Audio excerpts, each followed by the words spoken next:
वंदे मातरम दोस्तों। तो भाइयों, आज की इस वीडियो में हम बात करेंगे शहीद आजम वीर भगत सिंह जी के बारे में, उनके जीवन चरित्र के बारे में और उनसे हम क्या क्या सीख सकते हैं इस बारे में। स्पेशली मैंने उनसे क्या सीखा है, वे कैसे एक इंस्पिरेशन के तौर पर हर भारतीय के जीवन में अपना योगदान देते हैं, इस बारे में आज हम बात करेंगे।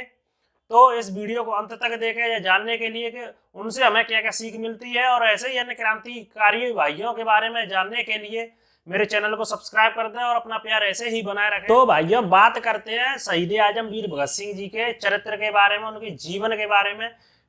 ये जानने से पहले कि हम उनके जीवन से क्या क्या सीख सकते हैं, उससे पहले हम उनकी जीवन से जुड़ी कुछ महत्वपूर्ण घटनाओं के बारे में बात कर लेते हैं। उनका जन्म 1907 ईस्वी को लाहौर के लियालपुर नामक गांव में हुआ था, जो अभी हाल फिलहाल में पाकिस्तान में है। उनकी माता जी का नाम था विद्यावती कौर जी और पिताजी का नाम था किशन सिंह जी। वे बचपन से ही पढ़ने लिखने में बहुत तेज हुआ करते थे और अपने देश के लिए कुछ करने की भावना तो इतनी तीव्र थी उनमें कि उस टाइम में लाहौर में कुछ ब्रिटिश सरकार के स्कूल हुआ करते थे, तो उन्होंने उसे ज्वाइन नहीं किया, बल्कि अपने आर्य समाज के एंग्लो वैदिक स्कूल को ज्वाइन किया, जिसे आज हम डीएवी के नाम से जानते हैं।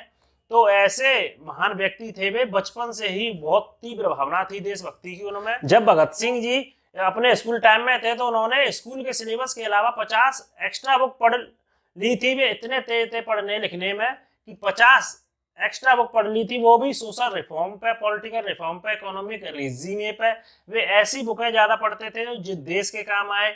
जिन बुकों में पॉलिटिकल रिफॉर्म में, जैसे कि किसी देश में कहीं आज़ादी के लिए क्रांति शुरू हुई थी, जैसे पहले रसिया में ये क्रांति थी, फ्रांस में भी ऐसी क्रांति थी फ्रेंच रिबेलियन के नाम से, तो ऐसी बुकें भी पढ़ा करते थे। भगत सिंह जी में एकांकी की भावना तो इतनी प्रबल थी कि बहुत सेलेक्टिव लिसनर थे। जहां उन्हें काम की बात होती थी वहीं खड़े होते थे, उसी चीज को सुनते थे और बहुत अच्छे से सुनते थे, क्योंकि उन्हें पता था अपना रास्ता कि उन्हें अपने देश के लिए कुछ करना है, भारत को आज़ाद कराने के लिए कुछ करना है। तो वे सिर्फ उनके दिमाग में एक ही चीज घूमती रहती थी, आज़ादी आज़ादी। और जहाँ कहीं भी आज़ादी का आंदोलन चल रहे होते थे वहां जाके खड़े हो जाया करते थे, उनमें हिस्सा लिया करते थे बचपन से ही।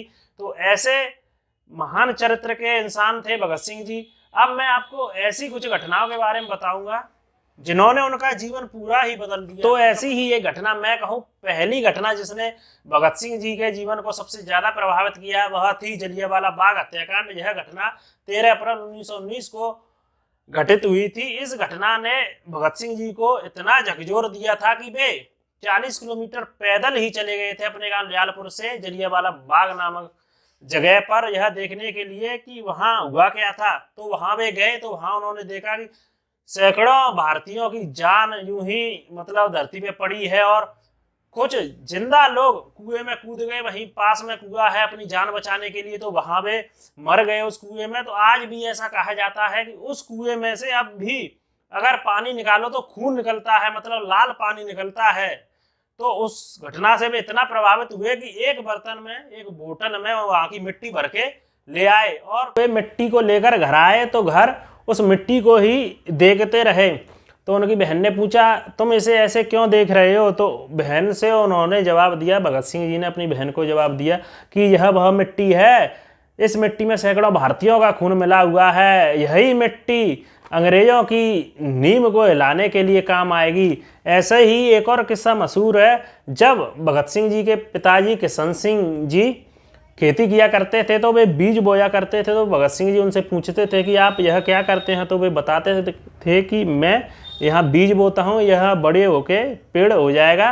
तो उन्होंने कहा कि मैं यहाँ बंदूक बो दूंगा, जिससे और बंदूकें पैदा होंगी और वे बंदूकें भारत को आज़ाद कराने के काम आएंगी। तो दूसरी घटना जिसने भगत सिंह जी के जीवन को बहुत प्रभावित किया वह थी चोरी चोरा कांड, क्योंकि जब महात्मा गांधी जी ने नॉन कोऑपरेटिव मूवमेंट चलाया था तो वह मूवमेंट इस घटना के बाद समाप्त हो गया था। तो भगत सिंह जी ने यह ठान लिया था कि अब तो कुछ करना ही पड़ेगा, अब तो हथियार उठाने ही पड़ेंगे देश को आज़ाद कराने के लिए। उसके बाद उन्होंने लाहौर में एक लाला लाजपत राय जी का कॉलेज था जो अब पाकिस्तान में है, वह ज्वाइन कर लिया। वहाँ से उन्होंने लॉ की डिग्री ली। वह ज्वाइन उन्होंने इसलिए किया क्योंकि वहाँ ऐसी आज़ादी से संबंधित गतिविधियाँ बहुत स्ट्रांग थी, वहाँ बहुत सारे ऐसे मूवमेंट चला करते थे। तो उन्होंने ज्वाइन किया और वहाँ से लॉ डिग्री ली। 97% के साथ उन्होंने 19 भाषाएँ सीख ली थी 19 भाषाएं सीख ली थी उस बंदे ने। 17 साल की उम्र में 19 भाषाएं आती थी उस बंदे पर। अपने सिलेबस से, कॉलेज सिलेबस से एक्स्ट्रा 300 बुक पढ़ ली थी और वे ऐसी बुकें पढ़ते थे सोशल रिफॉर्म्स, पॉलिटिकल रिफॉर्म्स के बारे में।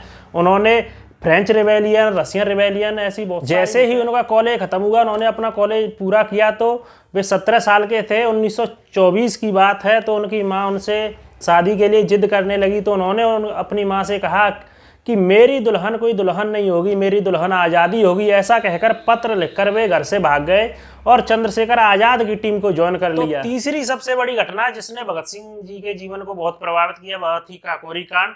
मात्र 18 साल की उम्र में काकोरी कांड हुआ था, जब उन्हें पैसों की बहुत जरूरत थी क्योंकि वे देश के लिए कुछ बड़ा करना चाहते थे। तो उन्होंने काकोरी कांड किया। उस कांड में अशफाक उल खां और राम प्रसाद बिस्मिल जी पकड़े गए और उन्हें फांसी हुई। तो उसके बाद उन्होंने कहा था कि हम टूटने के लिए नहीं बने हैं, हम टूटने के लिए नहीं बने, हम तोड़ने के लिए बने हैं। 1928 को जब भारत में साइमन कमीशन आया था तो तब साइमन कमीशन के खिलाफ नारेबाजी करते हुए लाला लाजपत राय जी की मृत्यु हो गई थी एक लाठीचार्ज में। तो उसका बदला लेने के लिए भगत सिंह जी, चंद्रशेखर आज़ाद, बटुकेश्वर दत्त, राजगुरु, सुखदेव, इन्होंने मिलकर एक प्लान बनाया कि वे सॉन्डर्स जो स्कॉट था, गोलियां स्कॉट ने चलवाई पर वे स्कॉट को मारेंगे तो उसकी जगह उनसे सॉन्डर्स की हत्या हो गई गलती से। एक और ऐसी घटना के बारे में आपको बताऊं जो आपको यह दिखा देगी कि वे कितने बड़े देशभक्त थे।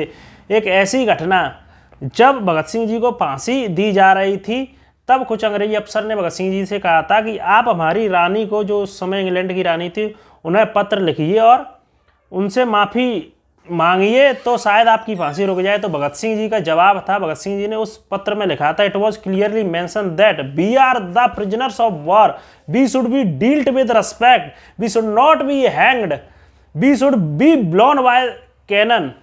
तो उन्होंने ऐसा लिखा था कि मुझे मारने से कुछ नहीं होगा, आप आज मुझे मार देंगे तो कल सैकड़ों भगत सिंह पैदा हो जाएंगे। तो इसी के साथ दोस्तों इस वीडियो में मैंने आपको बताया कि हम भगत सिंह जी के जीवन से क्या कुछ सीख सकते हैं। और आप अलग अलग क्रांतिकारियों के बारे में जानना चाहते हो तो मुझे कमेंट करके जरूर बताएं। Till then stay happy, stay healthy, stay safe. जय हिंद, जय भारत।